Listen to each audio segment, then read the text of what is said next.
সন্ধ্যা হইবার দেরি নাই। রাস্তায় পুরনো বইয়ের দোকানে বই দেখিয়া বেড়াইতেছি। এমন সময় আমার এক বন্ধু কিশোরী সেন আসিয়া বলিল, এই যে এখানে কি, চল চল জ্যোতিষকে হাত দেখিয়ে আসি। তারানাথ জ্যোতিষের নাম শোনি? মস্ত বড় গুণী। হাত দেখানোর ছোক চিরকালই আছে। সত্যিকার ভালো জ্যোতিষী কখনো দেখি নাই। জিজ্ঞাসা করিলাম, বড় জ্যোতিষী মানে কি? যা বলে তা সত্য হয়? আমার অতীত ও বর্তমান বলতে পারে, ভবিষ্যতের কথা বললে বিশ্বাস হয় না। বন্ধু বলিল, চলোই না, পকেটে টাকা আছে, 2 টাকা দেব, তোমার হাত দেখিও। কাছেই একটা গলির মধ্যে একতলা বাড়ির গায়ে টিনের সাইনবোর্ডে লেখা আছে, তারানাথ জ্যোতির্বিনোদ। এই স্থানে হাত দেখা ও কোষ্ঠী বিচার করা হয়। গ্রহশান্তির কবচ তন্ত্রোক্ত মতে প্রস্তুত করি। আসুন ও দেখিয়া বিচার করুন। বড় বড় রাজা মহারাজের প্রশংসাপত্র আছে, দর্শনী নামমাত্র। বন্ধু বলিল, এই বাড়ি? হাসিয়া বলিলাম, লোকটা বোগাস। এত রাজা মহারাজা যার ভক্ত, তার এই বাড়ি? বাহিরের দরজায় কড়া নাড়িতেই ভেতর হইতে একটি ছেলে বলিয়া উঠিল, কে? কিশোরী জিজ্ঞাসা করিল, জ্যোতিষমশাই বাড়ি আছেন? ভিতর হইতে খানিকক্ষণ কোনো উত্তর শোনা গেল না। তারপর দরজা খুলিয়া গেল।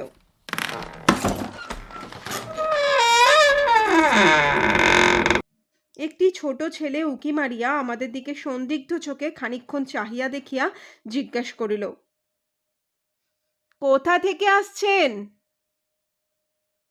আমাদের আসিবার উদ্দেশ্য শুনিয়া সে আবার বাড়ির ভেতর চলিয়া গেল। কিছুক্ষণ কাহারও কোনো সাড়া শব্দ পাওয়া গেল না। আমি বলিলাম, ব্যাপার যা দেখছি, তোমার জ্যোতিষ পাওনাদারের ভয় দিনরাত দরজা বন্ধ করে রাখে। ছেলেটাকে পাঠিয়ে দিয়েছে আমরা পাওনাদার কিনা দেখতে, এবার ডেকে নিয়ে যাবে। আমার কথা ঠিকই হইল। একটু পরেই ছেলেটি দরজা খুলিয়া বলিল, আসুন ভেতরে। ছোট একটা ঘরে তক্তাপোশের ওপর আমরা বসিলাম।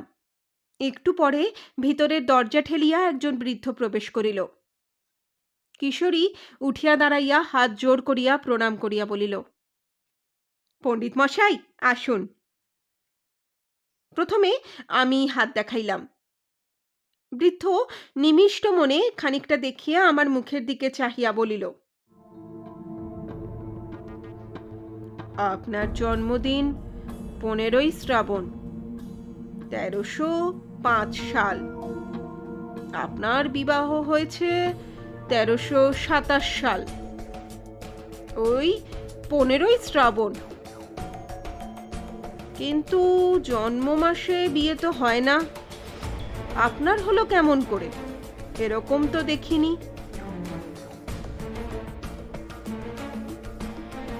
কথাটা খুব ঠিক। বিশেষ করিয়া আমার দিনটা মনে ছিল এই জন্যেই যে আমার জন্মদিন ও বিবাহের দিন একই হওয়াতে বিবাহের সময় ইহা লইয়া বেশ একটু গোলমাল হইয়াছিল।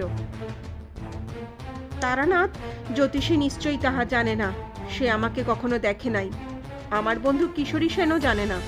তবে তার সঙ্গে আলাপ মোটে 2 বছরের, তাও এক ব্রিজ খেলার আড্ডায়। সেখানে ঘনিষ্ঠ সাংসারিক কথাবার্তার কোনো অবকাশ ছিল না। তারপর বৃদ্ধ আবার বলিল, আপনার 2 ছেলে 1 মেয়ে। আপনার স্ত্রীর শরীর বর্তমানে বড় খারাপ যাচ্ছে। ছেলেবেলায় আপনি একবার গাছ থেকে পড়ে গিয়েছিলেন কিংবা জলে ডুবে গিয়েছিলেন।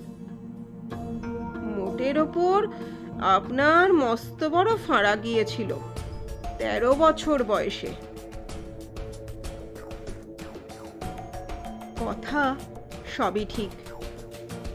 লোকটার কিছু ক্ষমতা আছে দেখিতেছি। হঠাৎ তারানাথ বলিল, বর্তমানে আপনার বড় মানসিক কষ্ট যাচ্ছে, কিছু অর্থ নষ্ট হয়েছে, সে টাকা আর পাবেন না, বরং আরো কিছু ক্ষতিযোগ আছে। আমি আশ্চর্য হইয়া উহার মুখের দিকে চাহিলাম। মাত্র 2 দিন আগে কলুটোলা স্ট্রিটের মোড়ে ট্রাম হইতে নামিবার সময় 5খানা নোটশুদ্ধ মানিব্যাগটা খোয়া গিয়াছে। লজ্জায় পড়িয়া কথাটা কাহাকেও প্রকাশ করি নাই। তারানাথ বোধহয় থট রিডিং জানে, কিন্তু আরো ক্ষতি হইবে তাহা কেমন করিয়া বলিতেছে? আমার সম্বন্ধে আরো অনেক কথা সেদিন সে বলিয়াছিল। লোকটার উপর আমার শ্রদ্ধা হইল। মাঝে মাঝে তাহার ওখানে যাইতাম, হাত দেখাইতে যাইতাম তাহা নহে, প্রায় যাইতাম আড্ডা দিতে। লোকটার বড় অদ্ভুত ইতিহাস। অল্প বয়স হইতে সাধু সন্ন্যাসীর সঙ্গে বেড়াইতে বেড়াইতে সে এক তান্ত্রিক গুরুর সাক্ষাৎ পায়। তান্ত্রিক খুব ক্ষমতাশালী ছিলেন। তার কাছে কিছুদিন তন্ত্র সাধনা করিবার ফলে তারানাথও কিছু ক্ষমতা পাইয়াছিল। তাহা লইয়া কলকাতায় আসিয়া কারবার খুলিল এবং গুরুদত্ত ক্ষমতা ভাঙাইয়া খাইতে শুরু করিল। শেয়ার মার্কেট, ঘোড়দৌড়, ফাটকা ইত্যাদি ব্যাপারে সে তাহার ক্ষমতা দেখাইতে শীঘ্রই এমন নাম করিয়া বসিল যে বড় বড় মারোয়ারির মোটর গাড়ির ভিড়ে শনিবার সকালে তার বাড়ির গলি আটকাইয়া থাকিত। পয়সা আসিতে শুরু করিল অজস্র। যে পথে আসিল সেই পথেই বাহির হইয়াও গেল, হাতে একটি পয়সাও দাঁড়াইল না। তারানাথের জীবনে 3টি নেশা বড় প্রবল: ঘোড়দৌড়, নারী ও সুরা। এই 3 দেবতাকে তুষ্ট রাখিতে কত বড় বড় ধনির দুলাল যথাসর্বস্ব আহুতি দিয়া পথের ফকির সাজিয়াছে। তারানাথ তো সামান্য গণৎকার ব্রাহ্মণ মাত্র। প্রথম কয়েক বৎসরে তারানাথ যাহা পয়সা করিয়াছিল, পরবর্তী কয়েক বৎসরের মধ্যে তাহা কর্পূরের ন্যায় উবিয়া গেল। এদিকে ক্ষমতার অপব্যবহার করিতে করিতে ক্ষমতাটুকুও প্রায় গেল। আমাকে পাইয়া তাহার নিজের উপরে বিশ্বাস ফিরিয়া আসিয়াছে, সুতরাং আমার উপর তারানাথের কেমন একটা বন্ধুত্ব জন্মিল। সে আমায় প্রায়ই বলে, তোমাকে সব শিখিয়ে দেব, তোমাকে শিষ্য করে রেখে যাব, লোকে দেখবে তারানাথের ক্ষমতা কিছু আছে কিনা।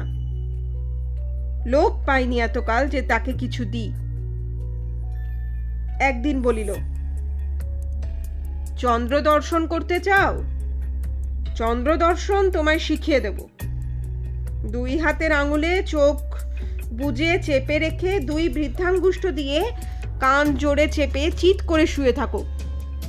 কিছুদিন অভ্যেস করলেই চন্দ্র দর্শন হবে। চোখের সামনে পূর্ণচন্দ্র দেখতে পাবে। ওপরে আকাশে পূর্ণচন্দ্র আর নিচে একটা গাছের তলায় 2টি পরী। তুমি যা জানতে চাইবে পরীরা তাই বলে দেবে।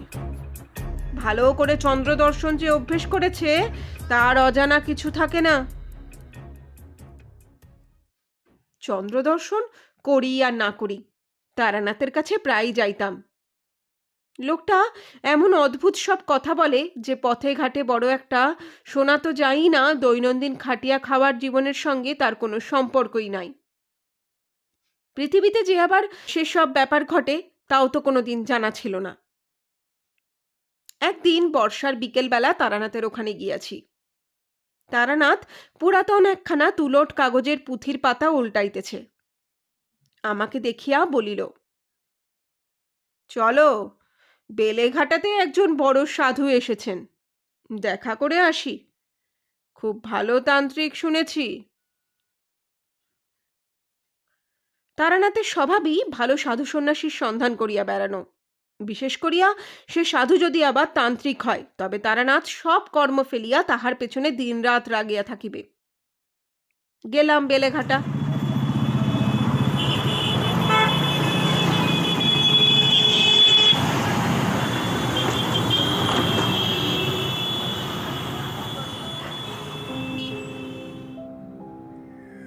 সাধুর ক্ষমতার মধ্যে দেখিলাম তিনি আমাকে যে কোনো একটা গন্ধের নাম করিতে বলিলেন। আমি বেলফুলের নাম করিতেই তিনি বলিলেন, পকেটে রুমাল আছে, বার কর দেখি। রুমাল বার করিয়া দেখি তাহাতে বেলফুলের গন্ধ ভুরভুর করিতেছে। আমি সাধুর নিকট হইতে 5-6 হাত দূরে বসিয়াছি এবং আমার পকেটে কেহ হাত দেয় নাই।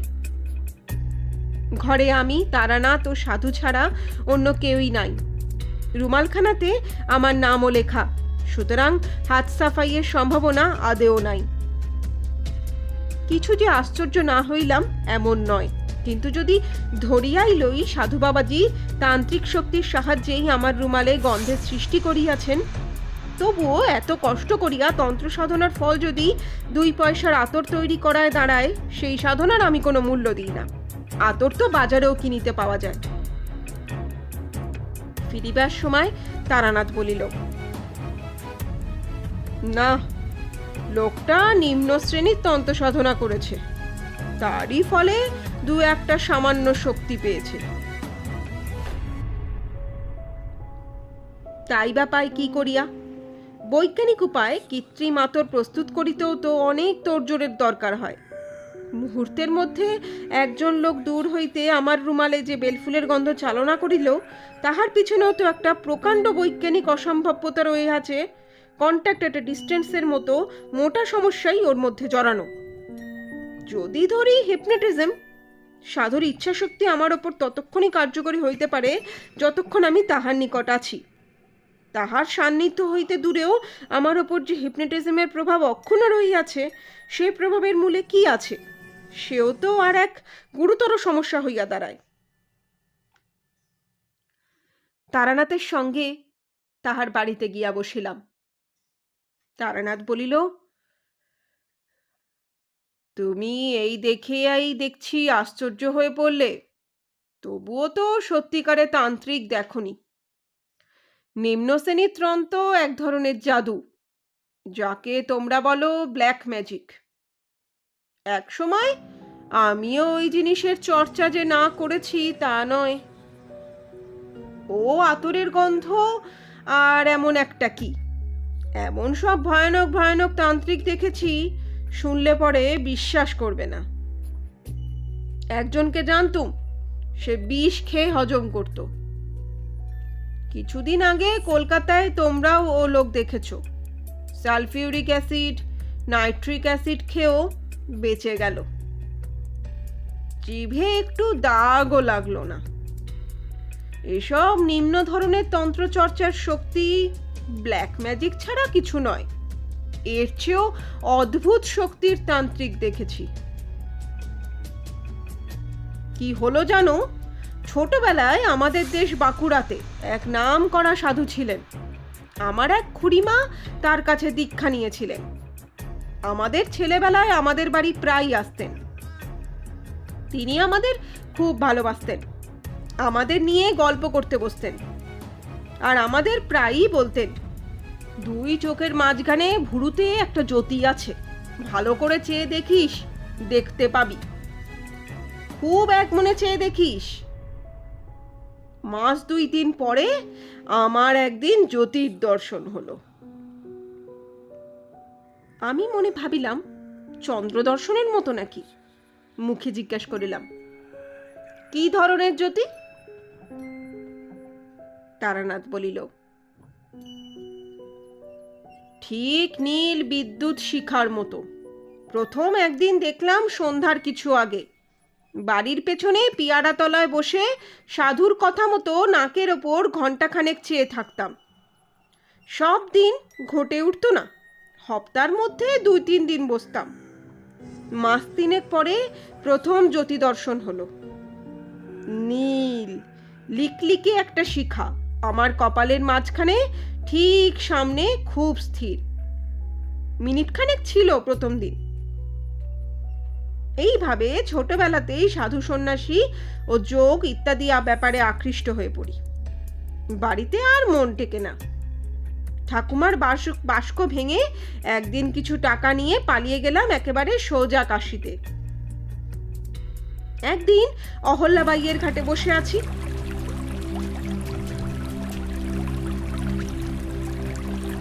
সন্ধ্যা তখনও উত্তীর্ণ হয়নি। মন্দিরে মন্দিরে আরতি চলছে। এমন সময় একজন লম্বা চওড়া চেহারার সাধুকে খড়ম পায়ে দিয়ে কোমণ্ডুল হাতে ঘাটের পৈঠায় নামতে দেখলাম। তার সারা দেহে এমন কিছু একটা ছিল যা আমাকে আর অন্যদিকে চোখ ফেরাতে দিলে না। সাধু তো কতই দেখি, চুপ করে বসে আছি। সাধু বাবাজি জল ভরে পৈঠা বেয়ে উঠতে উঠতে হঠাৎ আমার দিকে চেয়ে খাসা বাংলায় বললেন, বাবাজির বাড়ি কোথায়?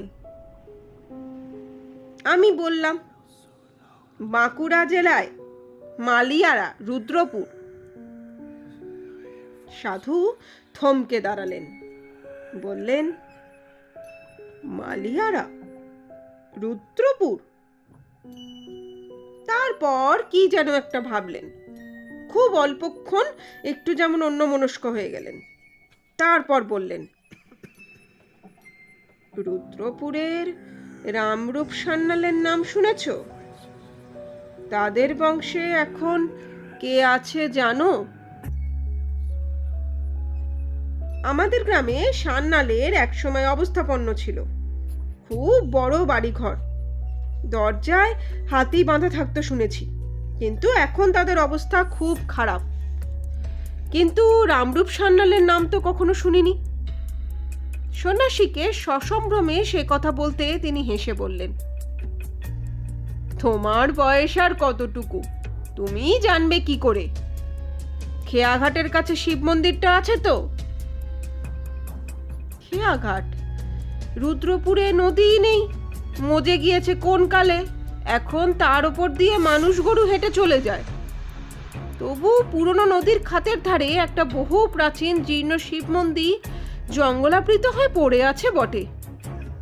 শুনেছি সান্যালদেরই কোনো পূর্বপুরুষ ওই শিব মন্দির প্রতিষ্ঠা করেন। কিন্তু এসব কথা উনি কি করে জানলেন? বিস্ময়ের সুরে আমি বললাম তাকে,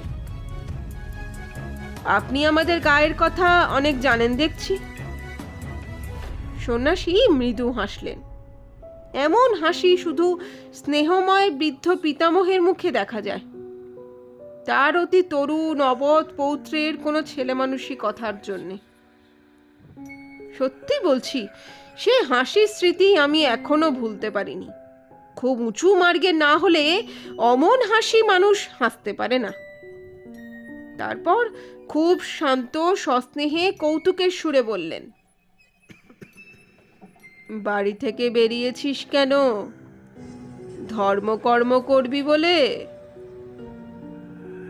আমি কিছু উত্তর দেওয়ার আগেই তিনি আবার বললেন, বাড়ি ফিরে যা, সংসার ধর্ম করগে যা, এ পথ তোর নয়, আমার কথা শোন। বললাম, এমন নিষ্ঠুর কথা বলবেন না। কিছু হবে না কেন? আমার সংসারে মন নেই, সংসার ছেড়েই এসেছি। তিনি হেসে বললেন, ওর নাম সংসার ছাড়া নয়। সংসার তুই ছাড়িসনি, ছাড়তে পারবিও নে। তুই ছেলে মানুষ, নির্বোধ, কিছু বোঝবার বয়স হয়নি। যা, বাড়ি যা, মা বাপের মনে কষ্ট দিস নে। কথা শেষ করে তিনি চলে যাচ্ছেন দেখে আমি বললুম, কিন্তু আমাদের গায়ের কথা কি করে জানলেন বলবেন না? দয়া করে বলুন। তিনি কোনো কথার উত্তর না দিয়ে জোরে জোরে পা ফেলে চলতে লাগলেন। আমিও নাছোড়বান্দা হয়ে তার পিছু নিলাম। খানিক দূর গিয়ে তিনি দাঁড়িয়ে আমাকে বললেন, কেন আসছিস? আমি বললাম, আপনাকে ছাড়বো না, আমি কিছুই চাই না, আপনার সঙ্গ চাই। তিনি সস্নেহে বললেন, আমার সঙ্গে এলে তোর কোনো লাভ হবে না। তোকে সংসার করতেই হবে। তোর সাধ্য নেই অন্য পথে যাবার। যা, চলে যা, তোকে আশীর্বাদ করছি, সংসারে তোর উন্নতি হবে।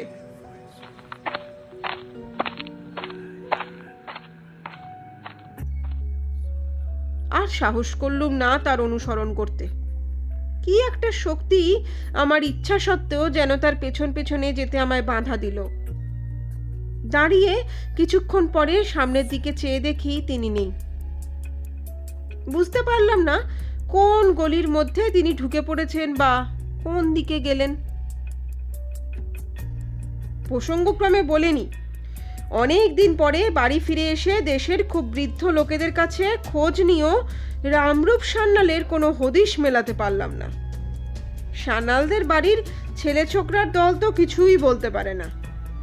ওদের এক শরিক জলপাইগুড়িতে ডাকঘরে কাজ করতেন। তিনিই পেনশন নিয়ে সেবার শীতকালে বাড়ি এলেন।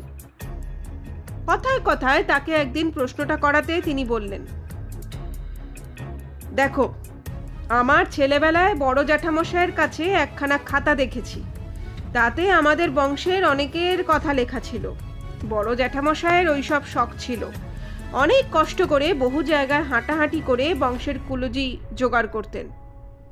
তার মুখে শুনেছি 4-5 পুরুষ আগে আমাদেরই বংশে রামরূপ সান্যাল নদীর ধারে ওই মন্দির প্রতিষ্ঠা করেন। রামরূপ সাধক পুরুষ ছিলেন, বিবাহ করেছিলেন, ছেলেমেয়েও হয়েছিল, কিন্তু সংসারে তিনি বড় একটা লিপ্ত ছিলেন না। রামরূপের বড় ভাই ছিলেন রামনিধি। প্রথম যৌবনেই অবিবাহিত অবস্থায় তিনি সন্ন্যাসী হয়ে গৃহত্যাগ করেন, আর কখনো দেশে ফেরেননি। অন্তত 150 বছর আগের কথা হবে। তা আমি জিজ্ঞাসা করলুম তাকে, এই শিব মন্দিরটা ওই রকম মাঠের মধ্যে বেখাপ্পা জায়গায় কেন? তিনি বললেন, তা নয়, ওখানে তখন বহতা নদী ছিল, খুব স্রোত ছিল, বড় বড় কিস্তি চলতো। কোন নৌকা একবার ওই মন্দিরের নিচের ঘাটে মারা পড়ে বলে ওর নাম লাভাঙার খেয়াঘাট। প্রায় চিৎকার করে বলে উঠল, খেয়াঘাট? তিনি অবাক হয়ে আমার দিকে চেয়ে বললেন, হ্যাঁ, জ্যাঠামশাইয়ের মুখে শুনেছি, বাবার মুখে শুনেছি, তাছাড়া আমাদের পুরনো কাগজপত্রে আছে শিব মন্দির প্রতিষ্ঠিত হয়েছিল লাভাঙার খেয়াঘাটের ওপর। কেন বলো তো, এসব কথা তোমার জানবার কি দরকার হলো? বইটই লিখছো নাকি?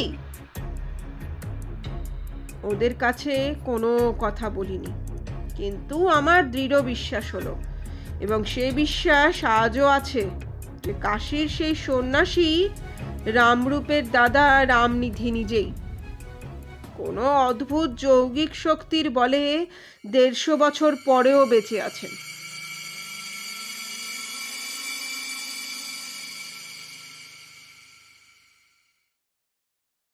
বাড়ি থেকে কিছুদিন পরে আবার সাধু সন্ন্যাসীর সন্ধানে বেরোই। বীরভূমের এক গ্রামে এসে শুনলাম সেখানকার শ্মশানে এক পাগলি থাকে। সে আসলে খুব বড় তান্ত্রিক সন্ন্যাসিনী। পাগলির সঙ্গে দেখা করলাম নদীর ধারে শ্মশানে। ছেঁড়া একটা কাঁথা জড়িয়ে পড়ে আছে। যেমন ময়লা কাপড় চোপড় পরনে, তেমনই মলিন জট পাকানো চুল। আমাকে দেখেই সে গেল মহা চোটে। বললে, বেরো এখান থেকে, কে বলেছে তোকে এখানে আসতে? ওর আলু থালু বিকট মলিন চেহারা দেখে মনে যে ভাব এসেছিল সেটাকে অতি কষ্টে চেপে বললাম,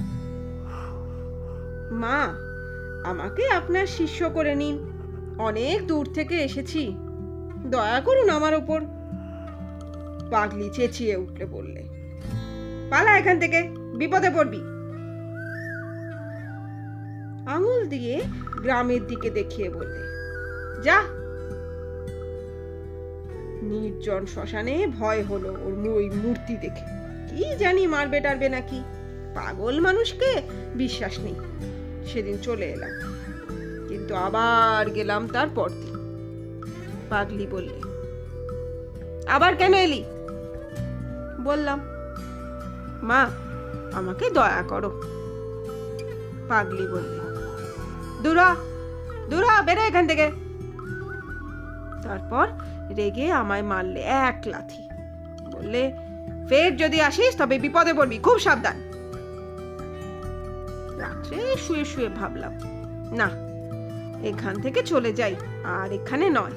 কি এক পাগলের পাল্লায় পড়ে প্রাণটা যাবে দেখছি কোন দিন। শেষ রাত্রে স্বপ্ন দেখলাম পাগলি এসে যেন আমার সামনে দাঁড়িয়েছে, সেই চেহারা আর নেই। মৃদু হাসি হাসি মুখে আমায় যেন বললে, লাথিটা খুব লেগেছে না রে? রাগ করিস নে, কাল যাস আমার ওখানে। সকালে উঠেই আবার গেলাম। ও মা, স্বপ্ন টপ্ন সব মিথ্যে। পাগলি আমায় দেখে মার মূর্তি হয়ে শ্মশানের একখানা পোড়া কাঠ আমার দিকে ছুঁড়ে মারলে। আমিও তখন মরিয়া হয়েছি। বললাম, তুমি তবে রাত্রে আমায় বলেছিলে কেন স্বপ্নে? তুমি তো আসতে বললে, তাই এলাম। পাগলি খিল খিল করে হেসে উঠল। তোকে বলতে গিয়েছিলাম স্বপ্নে? তোর মুন্ডু চিবিয়ে খেতে গিয়েছিলাম। হি হি, যাবে র। কেন জানি না, এই পাগলি আমাকে অদ্ভুত ভাবে আকৃষ্ট করেছে। আমি বুঝলাম তখনই সেখানে দাঁড়িয়ে। এ যতই আমাকে বাইরে তাড়িয়ে দেবার ভান করুক, আমার মনে হলো ভেতরে ভেতরে এ আমায় এক অজ্ঞাত শক্তির বলে টানছে। হঠাৎ সে বললে, বস এখানে। আঙুল তুলে দেখিয়ে দিলে। আর আঙুল তুলে দেখিয়ে দেওয়ার ভঙ্গিটা রাজা জমিদারের ঘরের কর্ত্রীর মতো। তার সে হুকুম পালন না করে যেন উপায় নেই, কাজেই বসতে হলো। তারপর সে বললে, কেন এখানে এসে বিরক্ত করিস বলতো? তোর দ্বারা কি হবে? কিচ্ছু হবে না। তোর সংসারে এখনো পুরো ভোগ রয়েছে। আমি চুপ করেই থাকি। এরপর পাগলি বললে, আচ্ছা কিছু খাবি? আমার এখানে যখন এসছিস, তাই আবার বামন, তখন কিছু খাওয়ানো দরকার। বল কি খাবি? পাগলিক শক্তি কতদূর দেখবার জন্য বড় কৌতূহল হলো। এর আগে লোকের কাছে শুনে এসেছি, যা চাওয়া যায় সাধু সন্ন্যাসীরা তাই এনে দিতে পারে। কলকাতায় গন্ধবাবাজির কাছে খানিকটা যদিও দেখেছি, সে আমার ততটা আশ্চর্য বলে মনে হয়নি। তা বললাম তাকে, খাবো অমৃতি, জিলিপি, ক্ষীরের বরফি আর মর্তমান কলা। পাগলি এক আশ্চর্য ব্যাপার করলে। শ্মশানের কতগুলো পোড়া কয়লা পাশেই পড়েছিল, হাতে তুলে নিয়ে বললে, এনে খা ক্ষীরের বরফি। আমি তো অবাক। ইতস্তত করছি দেখে সে পাগলের মতো খিলখিল করে একরকম অসম্ভব হাসি এসে বললে, খা খা ক্ষীরের বরফি খা। আমার মনে হলো এ তো দেখছি পুরো পাগল, কোনো কাণ্ডজ্ঞান নেই। এর কথায় মরা পোড়ানো কয়লা মুখে দেব? ছিছি। কিন্তু আমার তখন আর ফেরবার পথও নেই, অনেক ঘুরে এসেছি। দিলাম সেই কয়লা মুখে পুড়ে, যা থাকে কপালে। পরক্ষণেই থুথু করে সেই বিশ্রী বিশ্বাস চিতার কয়লার টুকরো মুখ থেকে বের করে ফেলে দিল। পাগলি আবার খিলখিল করে হেসে উঠল। রাগে দুঃখে আমার চোখে তখন জল এসেছে। কি বোকামি করেছি এখানে এসে।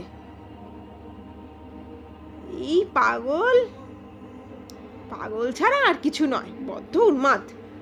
পাড়াগাঁয়ের ভূতেরা সাধু বলে নাম রটিয়েছে। হঠাৎ পাগলি হাসি থামিয়ে বিদ্রুপের সুরে বললে, খেলি রাবড়ি, বর্তমান কলা, পেটুক কোথাকার। পেটের জন্য এসেছে শ্মশানে আমার কাছে। দূরা জানোয়ার দূরা। আমার ভয়ানক রাগ হলো। অমন নিষ্ঠুর কথা আমায় কখনো কেউ মুখের ওপর বলেনি। একটিও কথা না বলে আমি তখনই সেখান থেকে উঠে চলে এলাম। বললে বিশ্বাস করবেন না, আবার সেদিন সেই রাত্রে পাগলিকে স্বপ্নে দেখলাম। আমার শিয়রের দিকে দাঁড়িয়ে হাসি হাসি মুখে বলছে, রাগ করিস নে, আসিস আজ। রাগ করে না, ছি। এখনো পর্যন্ত আমার সন্দেহ হয় পাগলিকে স্বপ্নে দেখছিলাম না জাগ্রত অবস্থায় দেখেছিলাম।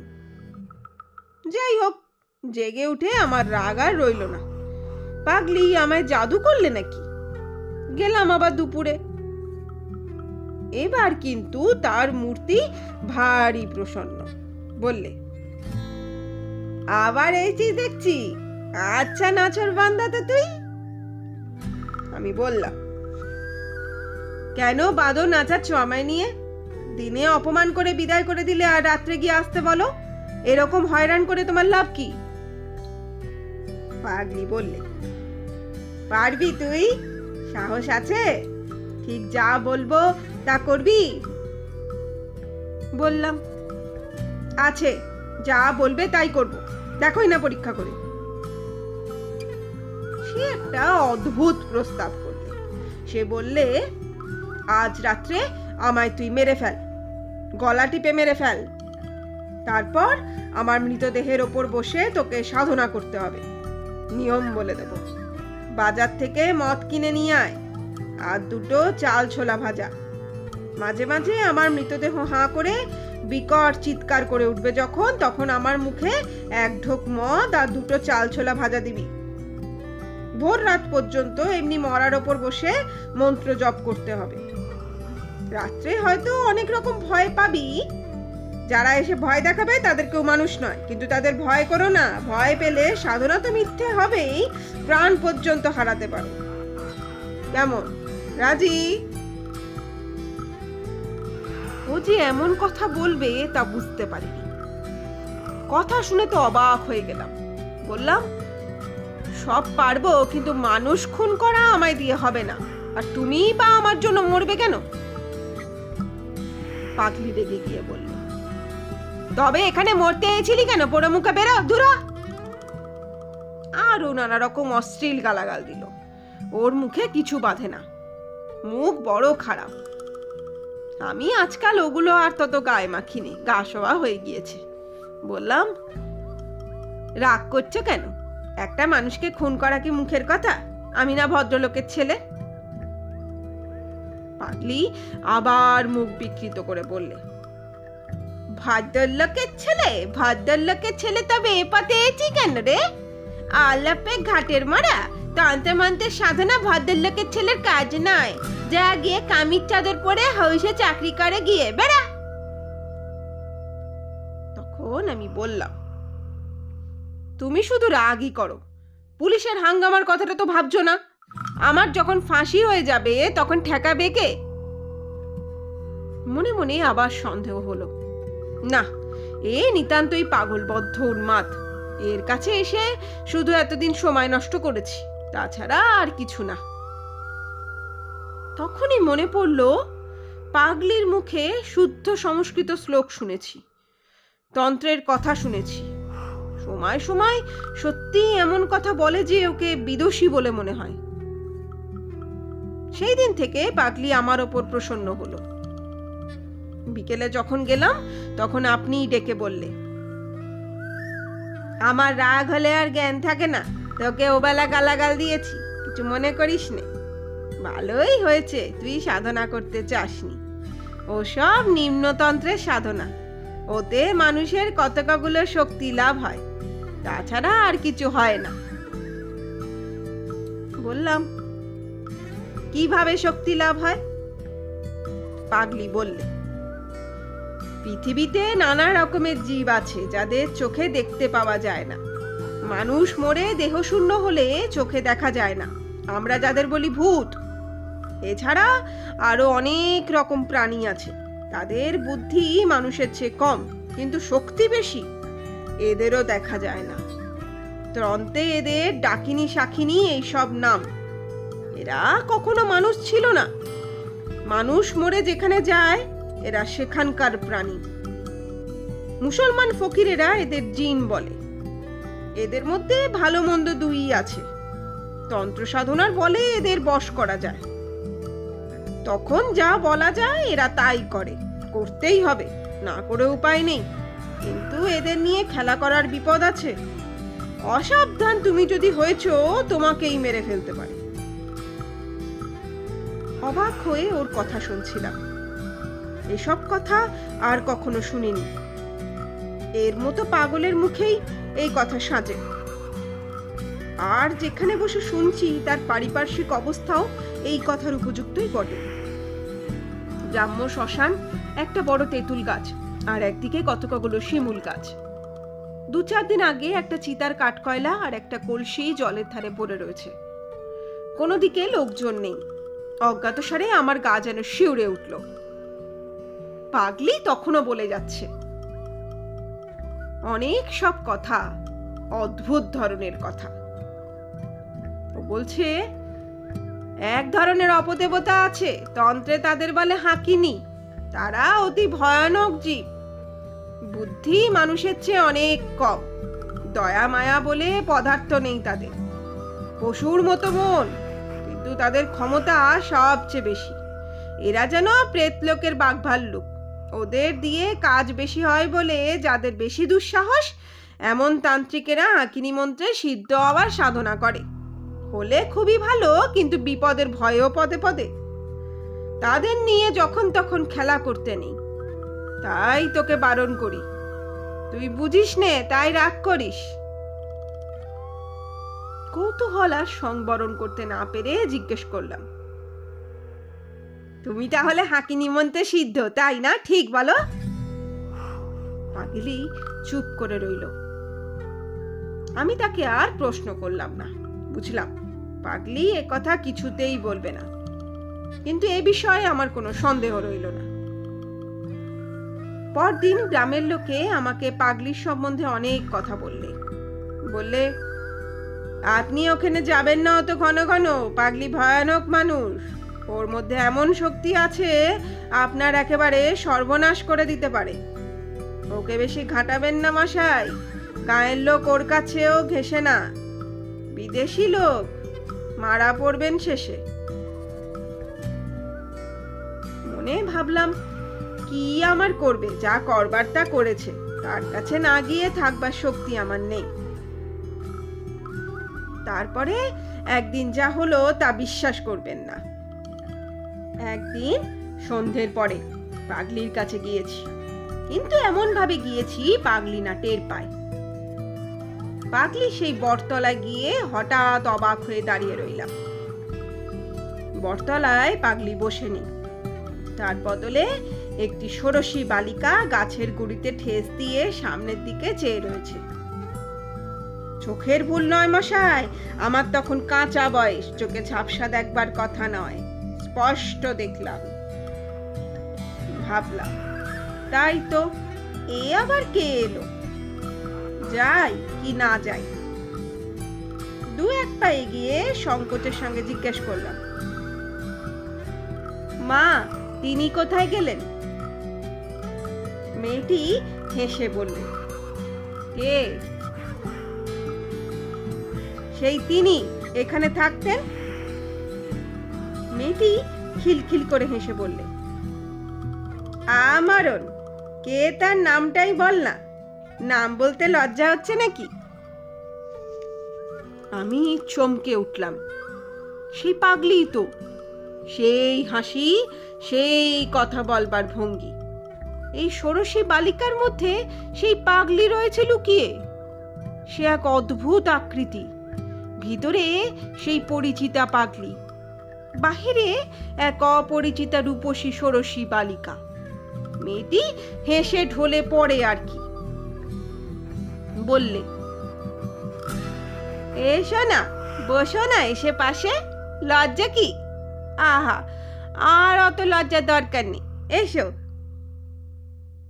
হঠাৎ আমার বড় ভয় হলো।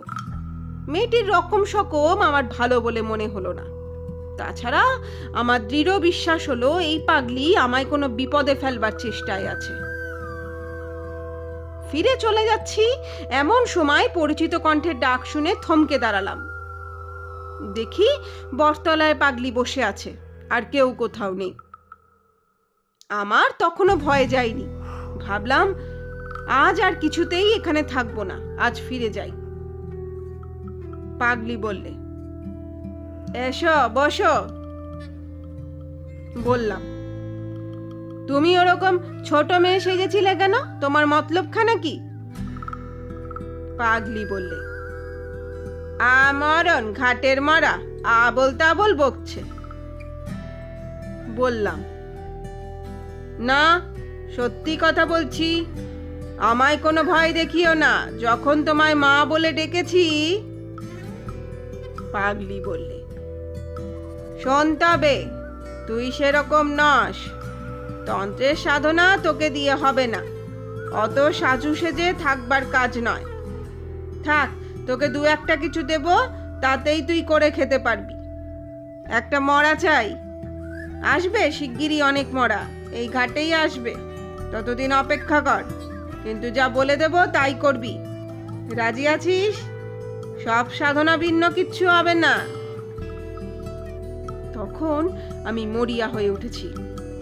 আমি ভীতু লোক ছিলাম না কোনো কালে, তবুও কখনো মরার ওপর বসে সাধনা করব এ কল্পনাও করিনি।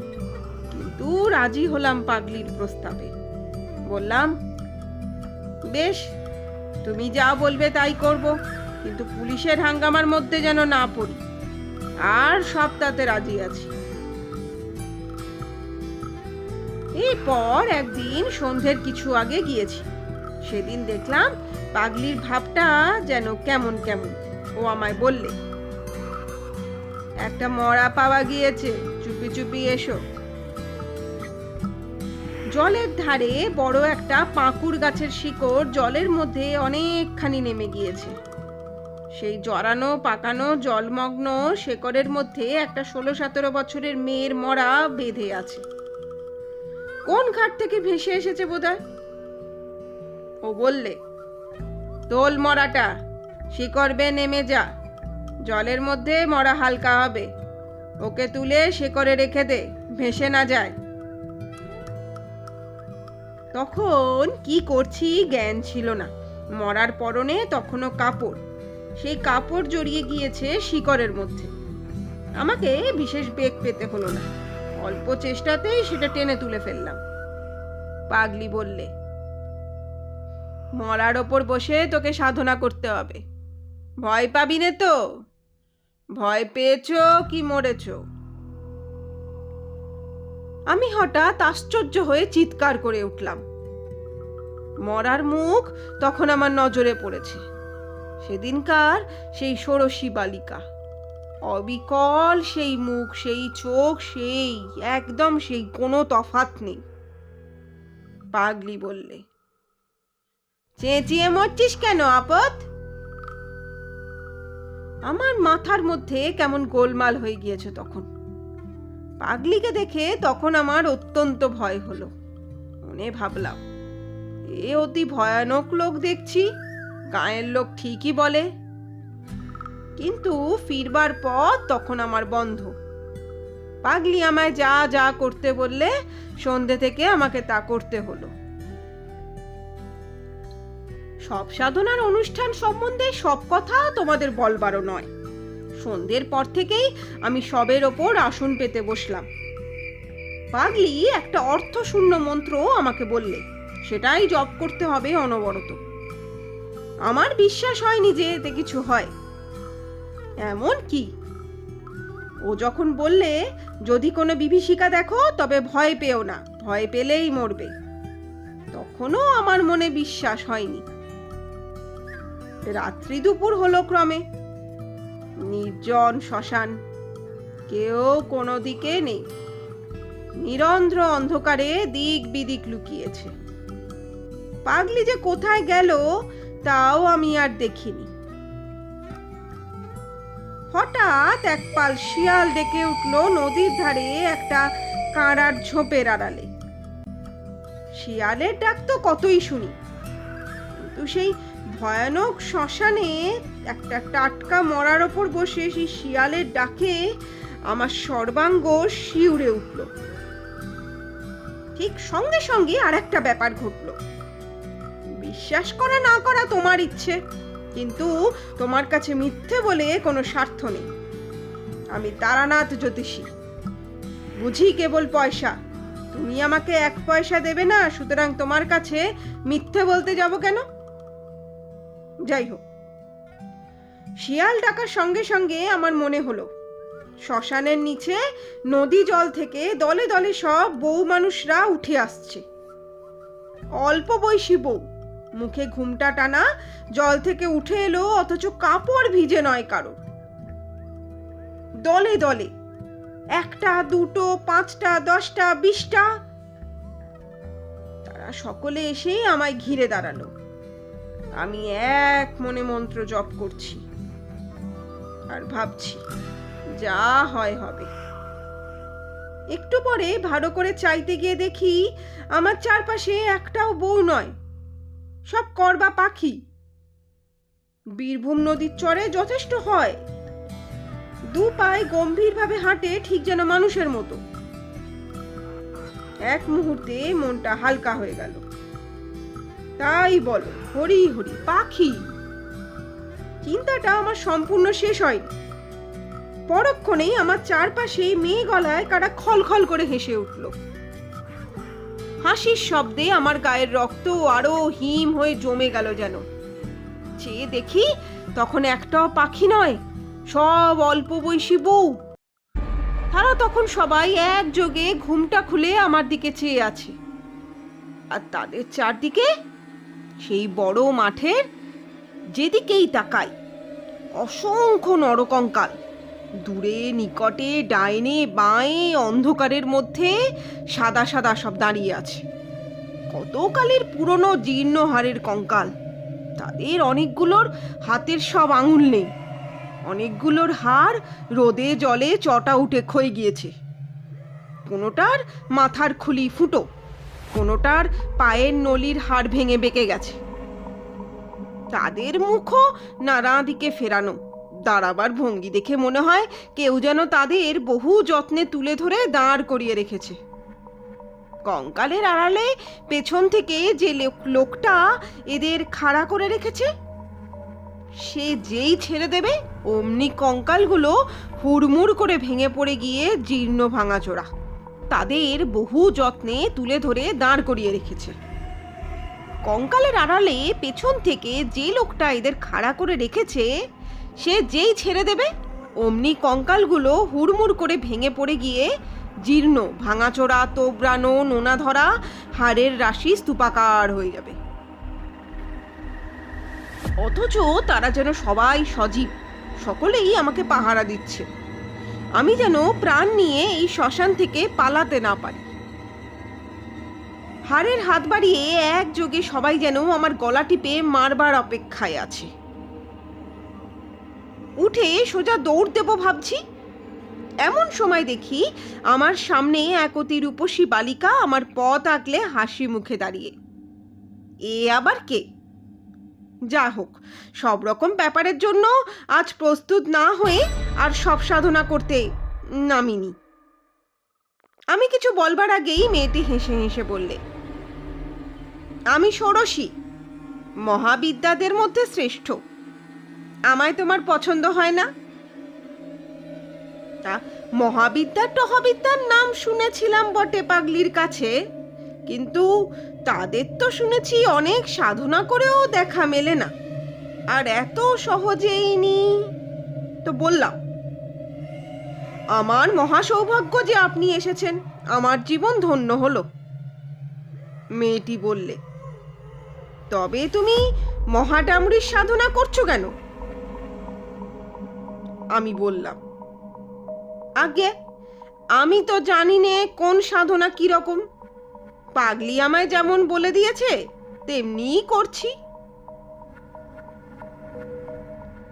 রূপসী মেয়েটি বলল, বেশ, মহাডামরির সাধনা তুমি ছাড়ো, ও মন্ত্র জপ করো না। যখন দেখা দিয়েছি তখন তোমার আর কিছুতে দরকার নেই। তুমি মহাডামরি ভৈরবীকে দেখনি, অতি বিকট তার চেহারা, তুমি ভয় পাবে। ছেড়ে দাও ও মন্ত্র। সাহসে ভর করে বললাম, সাধনা করে আপনাদের আনতে হয় শুনেছি, আপনি এত সহজে আমাকে দেখা দিলেন কেন? মেয়েটি বলল, তোমার সন্দেহ হচ্ছে? আমার মনে হলো এই মুখ আমি আগে কোথাও দেখেছি, কিন্তু তখন আমার মাথার গোলমাল হয়ে গিয়েছে, কিছুই ঠিক করতে পারলাম না। বললাম, সন্দেহ নয়, কিন্তু বড় আশ্চর্য হয়ে গিয়েছি। আমি কিছুই জানি নে কে আপনি। যদি অপরাধ করি মাফ করুন, কিন্তু কথাটার জবাব যদি পাই। বালিকা বললে, মহাডামরিকে চেনো না? আমাকেও চেনো না? তাহলে আর চিনে কাজ নেই। তা এসেছি কেন জিজ্ঞেস করছো? দিব্যক পথের নাম শোনোনি তন্ত্রে? পাষণ্ড দলনের জন্য ওই পথে আমরা পৃথিবীতে নেমে আসি। তোমার মন্ত্রে দিব্যক পথে সাড়া জেগেছে, তাই ছুটে দেখতে এলাম। কথাটা ভালো বুঝতে পারলাম না, ভয় ভয় বললাম, তবে আমি কি খুবই পাষণ্ড? বালিকা খিলখিল করে হেসে উঠল, বললে, তোর বেলায় এসেছি সম্প্রদায় রক্ষার জন্যে, অত ভয় কিসে?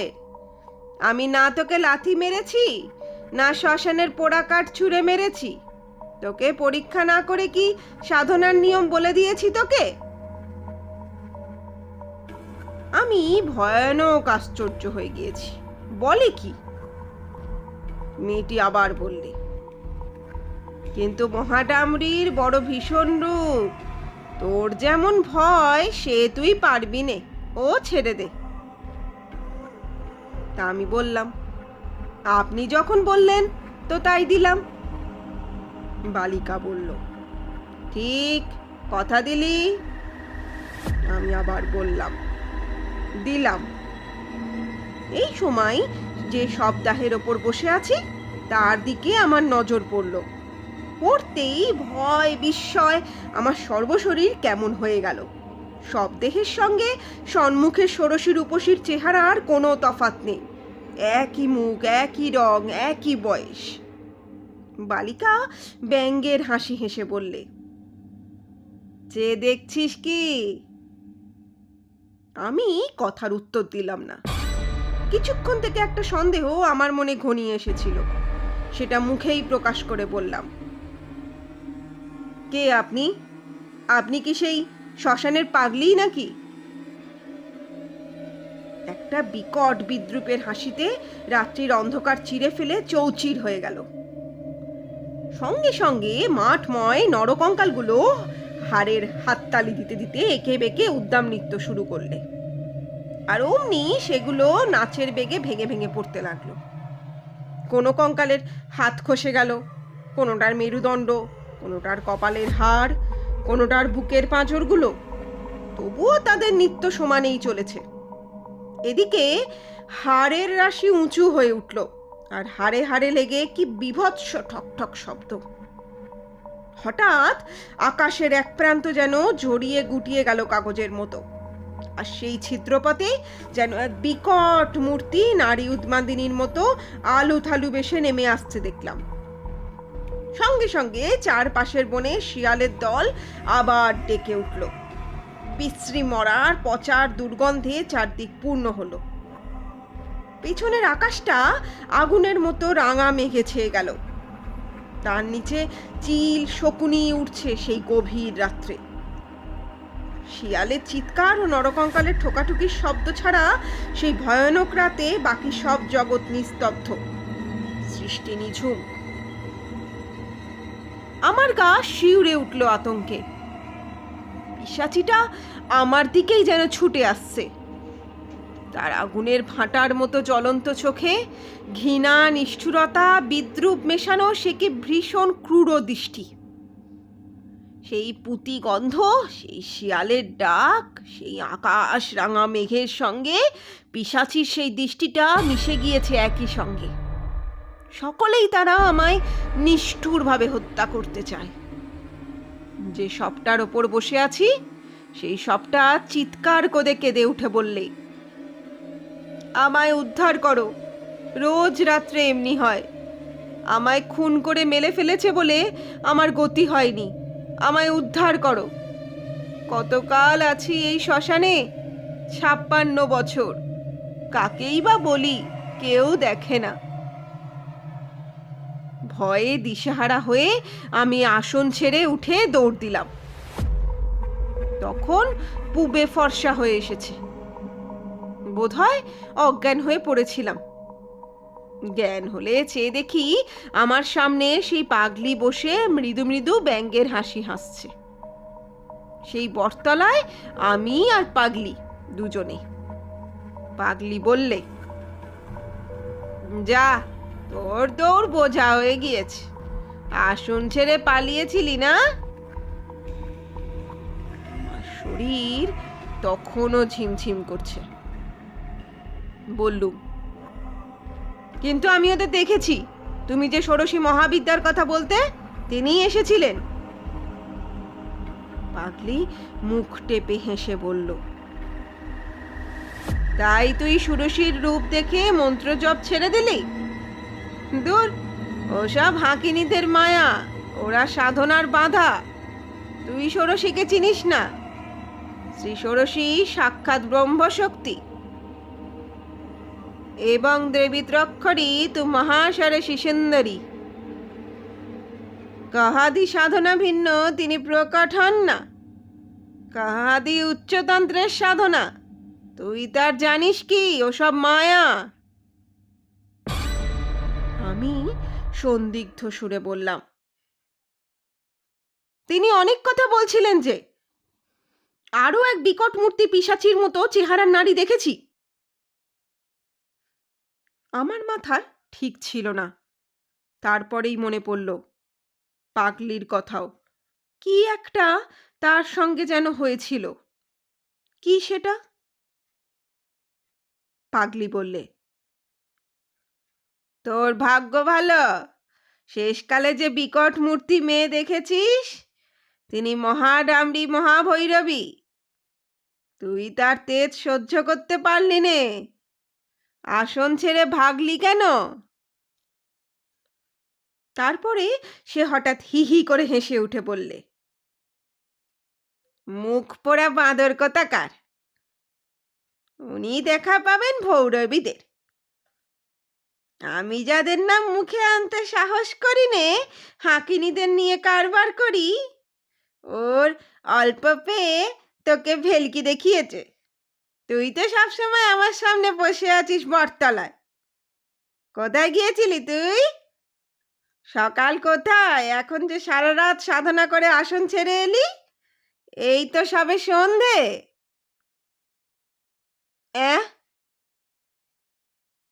আমার চমক ভাঙল। পাগলি কি ভয়ানক লোক! সত্যিই তো, সবে মাত্র সন্ধে হয়। আমার সব কথা মনে পড়ল। এসেছি ঠিক বিকেল 6টায়। আষাঢ় মাসের দীর্ঘ বেলা। মরা ডাঙায় তোলা সব সাধনা, নরকঙ্কাল, ষোড়শী, উড়ন্ত চিল শকুনির ঝাঁক, সব আমার ভ্রম। হতভম্বের মতো বললাম, কেন এমন ভোলালে আর মিথ্যে এত ভয় দেখালে? পাগলি বললে, তোকে বাজিয়ে নিচ্ছিলাম। তোর মধ্যে সে জিনিস নেই। তোর কর্ম নয়, তন্ত্রের সাধনা। তুই আর কোনোদিন এখানে আসবার চেষ্টা করবি নে, এলেও আর দেখা পাবি নে। বললাম, একটা কথা শুধু উত্তর দাও। তুমি তো অসাধারণ শক্তি ধরো, তুমি ভেলকি নিয়ে থাকো কেন? উচ্চতন্ত্রের সাধনা করো না কেন? পাগলি আবার একটু গম্ভীর হলো। বললে, তুই সে বুঝবি নে। মহাষোড়শী, মহাডামরী, ত্রিপুরা এরা মহাবিদ্যা, ব্রহ্মশক্তির নারী রূপ। এদের সাধনা এক জন্মে হয় না। আমার পূর্বজন্ম এমনিই কেটেছে, এ জন্ম গেল, গুরুর দেখা পেলাম না। যা তুই ভাগ, তোর সঙ্গে এসব বকে কি করব? তোকে কিছু শক্তি দিলাম, তবে রাখতে পারবি না বেশি দিন। যা পালা। চলে এলাম। সে আজ 40 বছরের কথা। আর যাইনি, ভয়েই যাইনি। পাগলির দেখাও পাইনি আর কোনোদিন। তখন চিনতাম না, বয়স ছিল কম। এখন আমার মনে হয় যে পাগলি সাধারণ মানবী নয়। সংসারে কেউ ছিল না। লোকচক্ষুর আড়ালে থাকবার জন্যে পাগল সেজে কেন যে চিরজন্ম শ্মশানে শ্মশানে ঘুরে বেড়াতো, তুমি আমি সামান্য মানুষে তা বুঝবো কি করে? যাক সে কথা, শক্তি পাগলিই দিয়েছিল, কিন্তু রাখতে পারিনি। ঠিকই বলেছিল, আমার মনে অর্থের লালসা ছিল, তাতেই গেল। কেবল চন্দ্রদর্শন এখনো করতে পারি।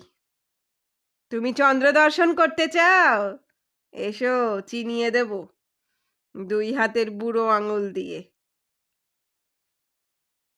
আমি দেখলাম তারানাথের বকুনি থামিবে না যতক্ষণ এখানে আছি। উঠিয়া পড়িলাম। বেলা 12টা বাজে। আপাতত চন্দ্রদর্শন অপেক্ষা গুরুতর কাজ বাকি। তারানাথের কথা বিশ্বাস করিয়াছি কিনা জিজ্ঞাসা করিতেছেন? ইহার আমি কোনো জবাব দিব না।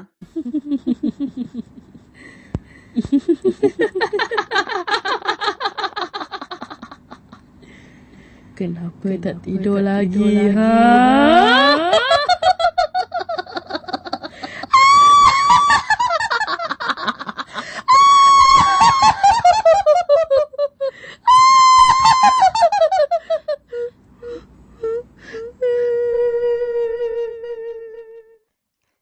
কি বন্ধুরা, কেমন লাগলো বিভূতিভূষণ বন্দ্যোপাধ্যায়ের তারানাথ তান্ত্রিক সৃষ্ট আসল প্রথম গল্পটি? এইখান থেকেই তো সাহিত্যে তারানাথ তান্ত্রিকের পরিচয়। ভালো লাগলে পরে একটা কমেন্ট করে কিন্তু অবশ্যই জানিও। আর যদি প্রথমবার এই গল্পটা শুনে থাকো, তাহলে সেটাও কমেন্টে জানিও যে এটা তুমি প্রথমবার শুনলে। আমার তাহলে দারুণ আনন্দ হবে কিন্তু, যে তোমাদেরকে একটা একটা নতুন একটা গল্প বেশ ভালোভাবে শোনাতে পারলাম। আজ তাহলে আমি এইখানেই বিদায় নিচ্ছি। তোমাদের লাইক, কমেন্ট আর তোমরা সাবস্ক্রাইব করবে সেই আশা রেখে। আর প্রথমবার আমার চ্যানেলে এসে থাকলে পরে গল্পটাকে সবার সাথে শেয়ার করে আরও সবাইকে শোনাতে, সেটাও কিন্তু একদম মিস করো না, ভুলে যেও না। আচ্ছা, আজ তাহলে আমি এখানেই বিদায় নিচ্ছি। তোমাদের সাথে দেখা হবে আগামী আর একটা গল্পে। টাটা, সবাই ভালো থেকো।